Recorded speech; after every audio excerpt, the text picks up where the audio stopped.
This is what happens when you dedicate a year to spearfishing. Super rare encounters, relentless grinding, remote locations, a shark attack in the Bahamas, countless tear-offs, and rookie mistakes. But in the moments that mattered most, we made it happen. I'm on!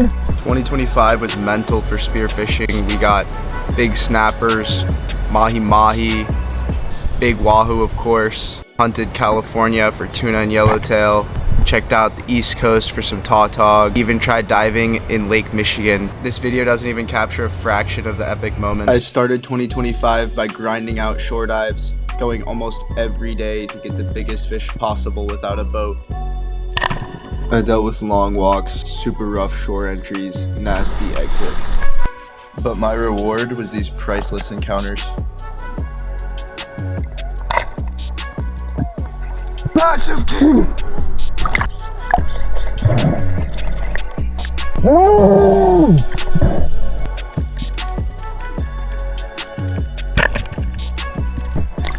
No!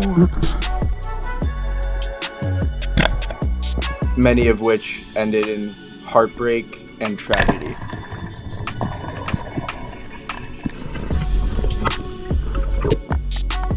That being said, every failure just made me a stronger Spearo.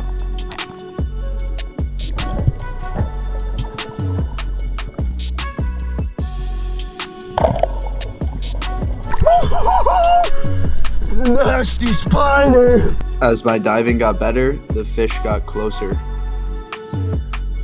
With each failure, I learned their behavior a little bit more.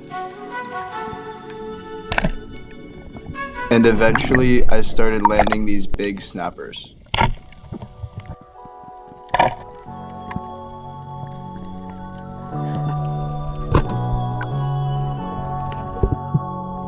Sawa!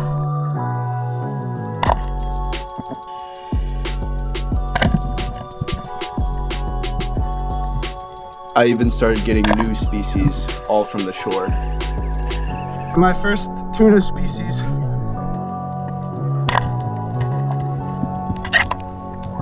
AJ!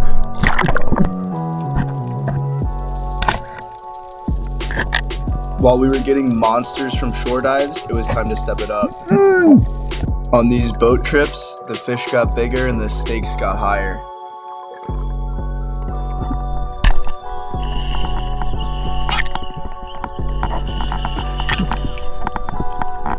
I tore off a massive king. I became obsessed with hunting onos.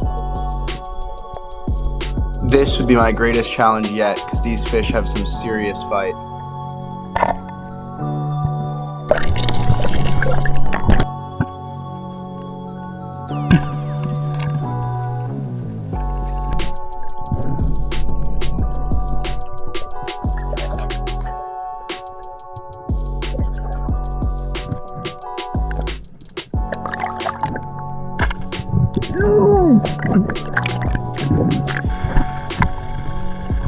Let's go, bro! Fuck yeah! By pushing further to remote zones, the reef fish got bigger too.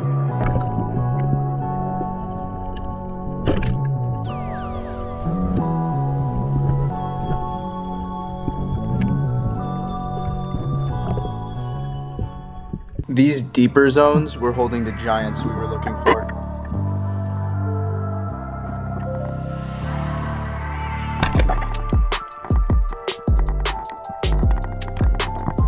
These black grouper hang out between 80 to 100 feet and are super difficult to hunt. Just when I thought I had one, they still would evade. Despite being outsmarted by grouper, I was still able to get some really cool reef fish.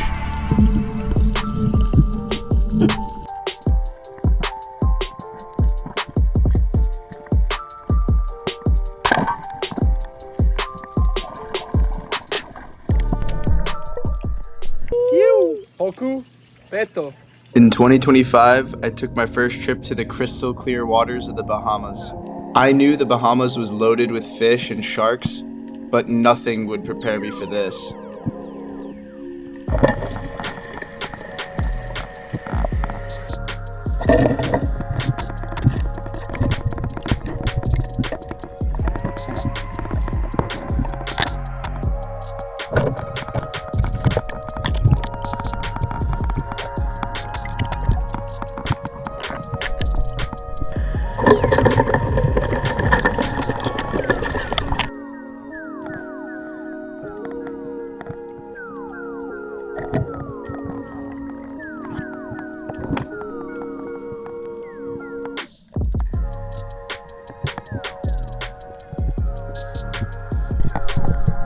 Being limited to primitive hunting techniques was a complete new challenge for me.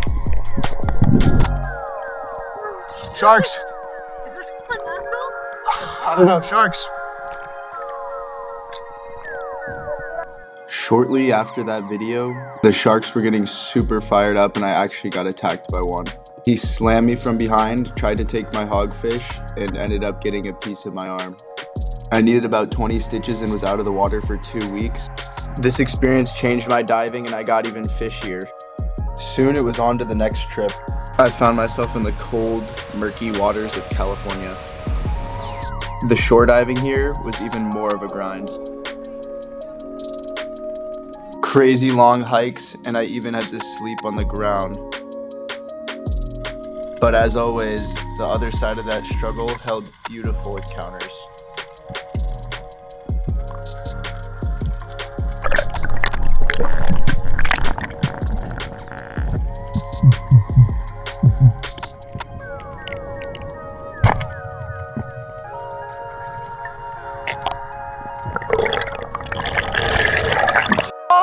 I just tore one off! Big ones going your way! After completely blowing it on the shore dive, I had to empty my savings for this tuna charter. With a miss like that, I left California, defeated. I returned to my native waters. Being back in Lake Michigan was a crazy reminder where this whole journey began. I took my new hunting skills to the old grounds. It's a good drum. After securing that drum, it was time to move on to the next challenge. This is Rhode Island, another cold, murky water destination where I got my start.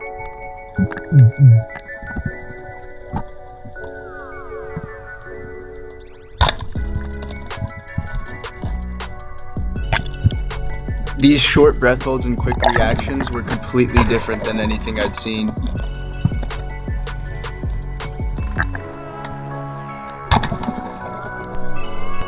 Exploring new zones was fun, but it was time to get back to the warm, clear water that I love.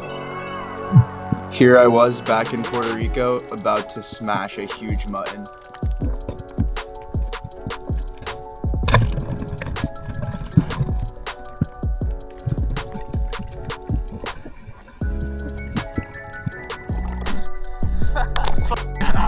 I returned with an even greater appreciation for these lands and waters. The structures are insane, reef fish are delicious, and the blue water's magic.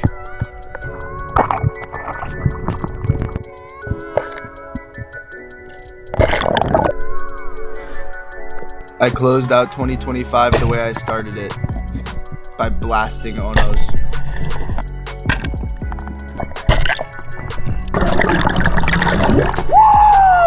Even better, my best friends and family were there the whole way, going on crazy adventures, having the most fun, and keeping each other safe. All right? Yeah. We made unbelievable progress in 2025, but 2026 blows it out of the water. How do we want it cooked? Me? Alright guys, hi.